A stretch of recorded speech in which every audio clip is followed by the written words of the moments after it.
नमस्कार। परवरिश में आप सभी का स्वागत है। मैं हूं डॉक्टर जयश्री सेठी। न्यू इंडिया लिटरेसी प्रोग्राम के तहत आयोजित इस श्रृंखला में हम बात करते हैं कि बच्चे में अच्छे संस्कार कैसे डेवलप हो, क्रिटिकल थिंकिंग कैसे डेवलप हो, एक अच्छे व्यक्तित्व का निर्माण कैसे हो। इसी श्रृंखला में आज हम बात करने जा रहे हैं बच्चे में एग्रेशन, क्रोध या जिद की। और इस विषय पर बात करने के लिए हमारे साथ स्टूडियो में उपस्थित हैं doctor Kavita Asthana, director, institute for research in Indian wisdom. Doctor Kavita, बहुत बहुत स्वागत। बहुत बहुत धन्यवाद। डॉक्टर कविता, अक्सर अभिभावक, माता पिता ये शिकायत करते हैं कि हमारा बच्चा बड़ा जिद्दी हो गया है। तो बच्चे को जिद्दी बनाने में माता पिता का क्या रोल है? देखिए, जिद तो हम सबके अंदर होती है।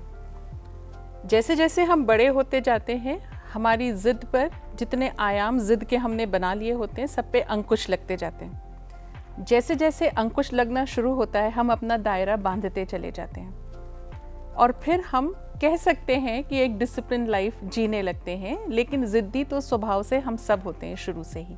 अच्छा।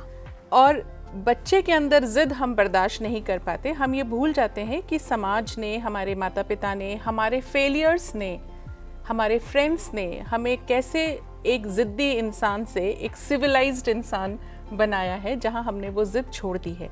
पर वो बच्चे से एक्सपेक्टेशन हम राइट फ्रॉम द बिगिनिंग करते हैं। ये एक बहुत बड़ी समस्या है।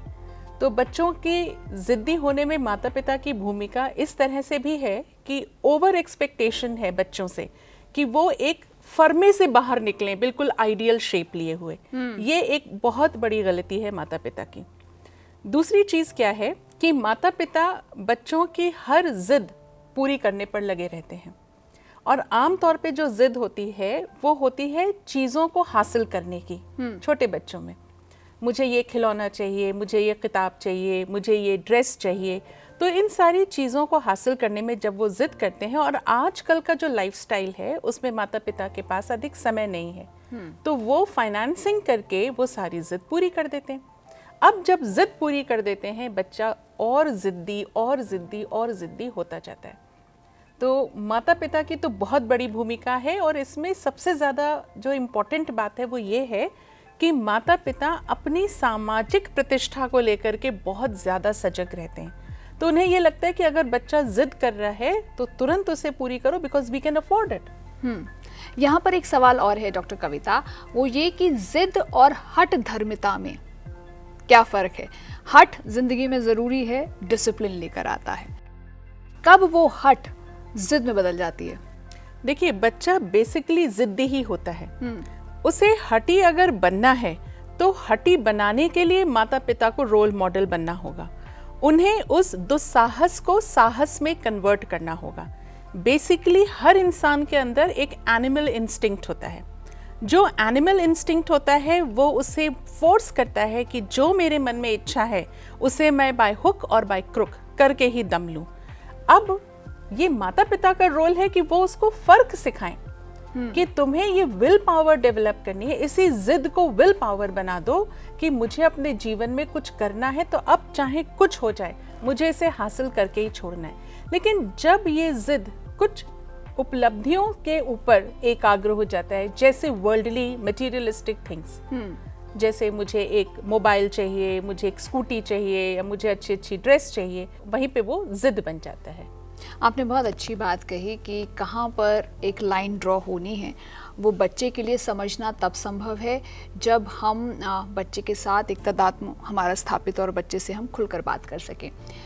जिद का एक एस्पेक्ट है जो थोड़ा सा शर्मिंदगी लेकर आता है कि आप मॉल गए हैं, शॉपिंग कर रहे हैं, या कहीं बाजार भी गए हैं और बच्चे ने कहा कि उसे ये खिलौना चाहिए।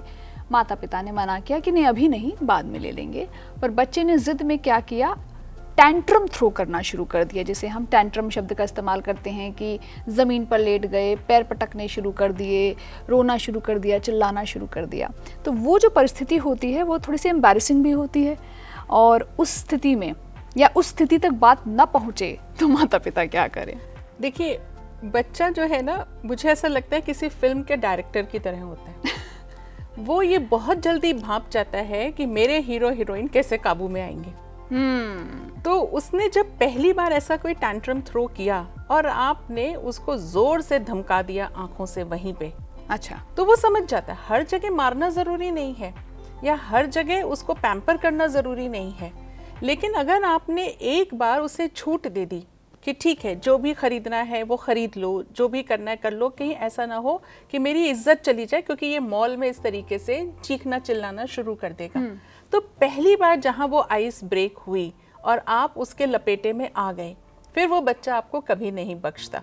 तो एक्चुअली वो नचाता है फिर पेरेंट्स को। तो यहाँ पेरेंट्स को देखना होगा कि वो कैसे यहाँ पर एक लाइन ड्रॉ करें, कैसे कंट्रोल करें। उस वक्त वो दिला दें, अगर ये पहली बार है ठीक है उसे दिला दें, पर तुरंत घर पे आके उसका एक प्यार भरा सेशन ले। प्यार भरा इसलिए कि धमकाना वहाँ नहीं है। अगर ये पहली बार है तो उसे समझाना है कि बेटा I am there to fulfil all your wishes, जो अच्छी जायज़ विशेस हैं, लेकिन ये तरीका अगर आप अपनाएंगे तो ये आपका आज अंतिम जिद होगा। ठीक है, तो हम क्या करते हैं वहाँ पे तो दिला देते हैं और फिर अपनी इज्जत बचाने के लिए फिर उस चीज़ को वहीं छोड़ देते हैं। फिर वो बच्चे को वो हथियार उसके हाथ लग जाता है और वो उसका इस्तेमाल बार बार करता है। दूसरी चीज़ क्या है, पेरेंट्स जो टेम्पर टैंट्रम्स हैं वो खुद घर में एक दूसरे को दिखाते हैं। किसी बात पे अगर माता पिता का झगड़ा होता है तो जब पिता या माता कमरे से बाहर निकलती है तो दरवाज़ा इतनी ज़ोर से बंद करती है कि वो पूरे घर में पता चल जाता है कि ये किसी बात पे अड़ गए हैं और अब इसे पूरा करने के लिए बर्तन ज़ोर से पटकेंगे डाइनिंग टेबल पे, दरवाज़ा ज़ोर से बंद करेंगे, फ़ोन पास करेंगे तो पटक के देंगे बेड पे।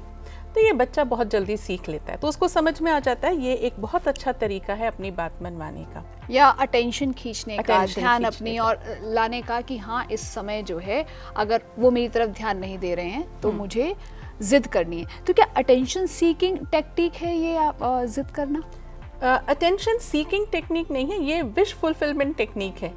क्योंकि बहुत जल्दी बच्चों को ये पता चल जाता है कि माता पिता एक सोशल फिगर हैं और सोशल फिगर होने के नाते वो अपनी बदनामी और बेइज्जती नहीं चाहते, इसीलिए वो अक्सर ऐसी फरमाइशें रखता भी किसी गेस्ट के सामने है जहाँ माता पिता के पास मना करने का स्कोप ही नहीं रहता।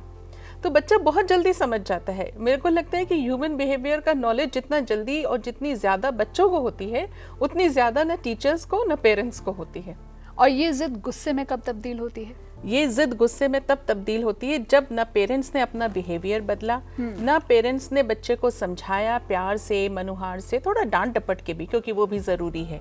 तो एंगर मैनेजमेंट अपने आप में एक बहुत बड़ी समस्या है। बच्चे ही नहीं बड़े भी इससे जूझते हैं और इससे अपने आप को काबू में करने की कोशिश करते हैं। और कविता जी, मुझे लगता है कि गुस्सा तो हर एक को आता है, everybody, that's a very natural phenomenon. It's just that how we respond to it that makes all the difference. पर हम अगर बच्चों के संदर्भ में ही बात करें तो अभी तक हमने समस्या की बात कर ली, हमने कुछ एक कारण भी एक्सप्लोर कर लिए। अब निवारण पर आते हैं। निवारण भी ना कहें, ये कहें कि उसे कैसे डील करना है, कोप कैसे करना है उसके साथ। तो जिद और एग्रेशन जो बच्चों में है उससे निपटने के लिए, उससे डील करने के लिए अभिभावक क्या कर सकते हैं? देखिए, आपने एक बात कही अभी कि गुस्सा सबको आता है। मैं यहाँ कहती हूँ गुस्सा दो तरह का होता है, एक होता है कंस्ट्रक्टिव गुस्सा और एक होता है डिस्ट्रक्टिव गुस्सा।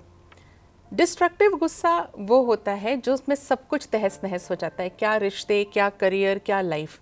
और एक होता है कंस्ट्रक्टिव गुस्सा। अगर गुस्सा ही नहीं आएगा तो एक बच्चा अपने प्रेजेंट अनसैटिस्फाइंग सिस्टम को बदलने की कोशिश ही नहीं करेगा।